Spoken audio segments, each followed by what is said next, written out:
কোনোবাই গাইছে গান, কোনোবাই আকৌ ৰন্ধা বঢ়াত ব্যস্ত। আজি হৈছে ইংৰাজী নৱবৰ্ষৰ প্ৰথমটো দিন। চৌদিশে এতিয়া আনন্দ, উল্লাস, উদ্দীপনা। সকলোৱে আদৰিছে নৱবৰ্ষটিক আৰু দেখি আছে সুন্দৰকৈ ফুলি আছে ফুল। এয়া হৈছে বঙাইগাঁও জিলাৰ মানিকপুৰ থানাৰ অন্তৰ্গত অদলাগুৰি গাঁৱত থকা বন্তি সংঘৰ চৌপাশৰ এক সুন্দৰ পৰিৱেশ, এক নান্দনিক পৰিৱেশ বুলি ক'ব পাৰি। আৰু অদলাগুৰি গাঁৱৰ বন্তি সংঘৰ উদ্যোগত বিগত বছৰৰ দৰে এই বছৰো তেওঁলোকে এক বিশেষ প্ৰীতিভোজৰ আয়োজন কৰিছে নৱবৰ্ষৰ প্ৰথম দিনটোত।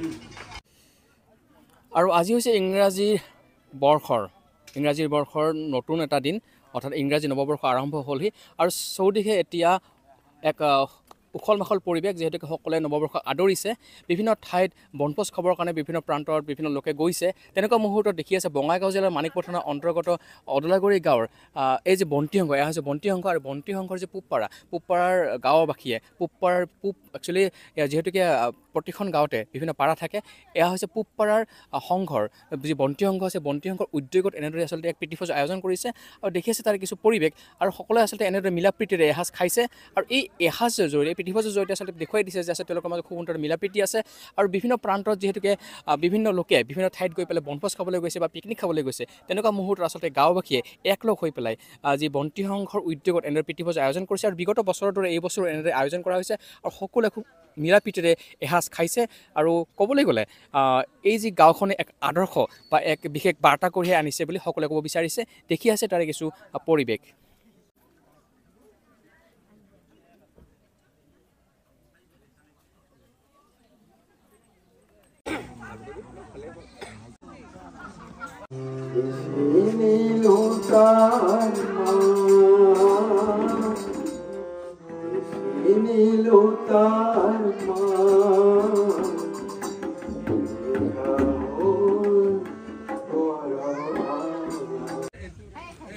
আৰু অদলাগুৰি গাঁৱৰ পূবপাৰাৰ বন্তি সংঘৰ উদ্যোগত যি প্ৰীতিভোজৰ আয়োজন কৰা হৈছে, এনেদৰে কলপাতত আচলতে ভাত দিয়া হৈছে আৰু এটা হৰিধ্বনি দি পেলাই এওঁলোকে এই বিশেষ প্ৰীতিভোজৰ যি খোৱাৰ পৰ্ব সেয়া আৰম্ভ কৰিবহি।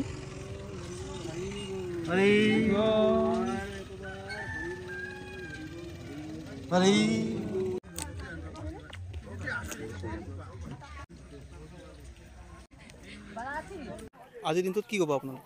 নমস্কাৰ, মই আছাম টাইমছ 6ত ধন্যবাদ জ্ঞাপন কৰিছোঁ। আৰু আজি একচুৱেলি আমি 2025 চনৰ প্ৰথম বৰ্ষৰ প্ৰথম দিনটো হিচাপে সকলোৱে মিলা প্ৰীতিৰে এটা আমি ভাত খোৱাৰ অনুষ্ঠান আয়োজন কৰিছোঁ। অপ্ৰিয় হ'লেও সত্য কথা যে আমি খিলঞ্জীয়াসকলে খেতি বাতি কৰাৰ বাবে পাহৰি গৈছোঁ। এতিয়া সেই ট্ৰেণ্ডটো আমি আকৌ ঘূৰি অনাৰ বাবে চেষ্টা কৰিছোঁ আৰু আজি ভালেকেইবছৰৰ এনেধৰণে কণ্টিনিউৱাছলি আমি খেতি বাতি কৰোঁ, খেতিৰ সময়ত খেতি কৰোঁ, পৰিশ্ৰম কৰোঁ আৰু তাৰপিছত এনেধৰণে আমি মিলা প্ৰীতিৰে এসাঁজ খাওঁ। মই প্ৰথমতে অদলাগুৰি পূবপাৰা বন্তি সংঘৰ সভাপতি আৰু সম্পাদক মহোদয় আৰু তথা সদস্যসকলক নৱবৰ্ষৰ 2025 চনৰ মই শুভেচ্ছা জনাইছোঁ। আমাৰ ইয়াতে অদলাগুৰি পূবপাৰাৰ বন্তি সংঘৰ খেতি বাতি কৰা মৰম হেৰি মিলা প্ৰীতিৰে খেতি বাতি কৰে আৰু এনেকৈ বছৰেকীয়া এনেকৈ ভোজ ভাত খায়। আৰু আজিৰ এই বিশেষ দিনটোত আপোনালোকে কি ক'ব? প্ৰথমতে মই মিডিয়াক ধন্যবাদ জনাইছোঁ। আজিৰ এই দিনটো আজি আমাৰ কাৰণে এটা বিশেষ দিন। ইয়াত আপোনালোকে নিশ্চয় দেখা পাইছে যে বিগত বছৰবোৰৰ দৰে এইবেলিও আমি আমাৰ বন্তি সংঘৰ উদ্যোগত আমি ভোজ ভাতৰ আজি আয়োজন কৰিছোঁ। তে এই ভোজ ভাতৰ লগত আমাৰ গাঁৱৰ লগতে আমাৰ যিটো অসমৰ কলা কৃষ্টি ধৰি ৰখাৰ কাৰণে আমি মানে এটা চেষ্টা অব্যাহত ৰাখিছোঁ।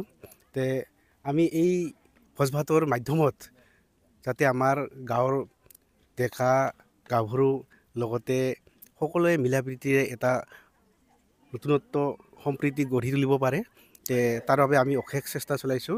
লগতে আমি আপোনালোকে নিশ্চয় দেখা পাইছে যে আগন্তুক কেইদিনমান পিছতে আমাৰ মাঘ মাহ আহি আছে আৰু এই মাঘ মাহত আমি ভোগালী বিহু পালন কৰোঁ। এইবেলিও আমি ভোগালী বিহু উদযাপন কৰিম আৰু তাতেও এই ধৰণৰে আমাৰ মাজত এটা সমন্বয় মানে মানুহৰ মাজত এটা সমন্বয় নিশ্চয় দেখা পাব।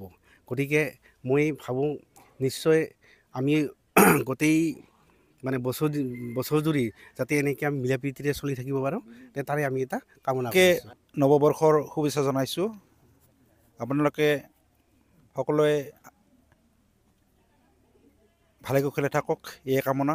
আৰু এনেকৈ যাতে আমি সকলোৱে মিলা প্ৰীতিৰে চলিব পাৰোঁ, তাকেই ভগৱানৰ ওচৰত প্ৰাৰ্থনা কৰিছোঁ। আৰু অদলাগুৰি বন্তি সংঘৰ উদ্যোগত যি আচলতে প্ৰীতিভোজ আয়োজন কৰা হৈছিল, ইয়াত বিভিন্ন ব্যক্তিক আমন্ত্ৰণ জনোৱা হৈছিলে আৰু ইয়াতে জাৰবাৰী হায়াৰ ছেকেণ্ডেৰীৰ প্ৰিন্সিপাল মহাশয় আছে।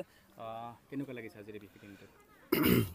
অতি সুন্দৰ লাগিছে। বন্তি সংঘৰ জৰিয়তে যিখিনি আজি ব্যৱস্থা কৰিছে ইয়াত আমি আহি ইয়াতে নথৈ আনন্দিত হৈছোঁ। যি কি নহওক, আমাৰ আজি যি ইয়াত এটা ভাত খোৱাৰ আয়োজন কৰা হৈছে, ইয়াৰ মূলত হৈছে কি, আমাৰ এই সংঘৰ কিছু মাটি আছে, গতিকে সেই সংঘৰ মাটিখিনিত আমি শালি খেতিৰ এটা ব্যৱস্থা কৰিছোঁ যোৱা বছৰৰ পৰা, এইটো দ্বিতীয় বৰ্ষ।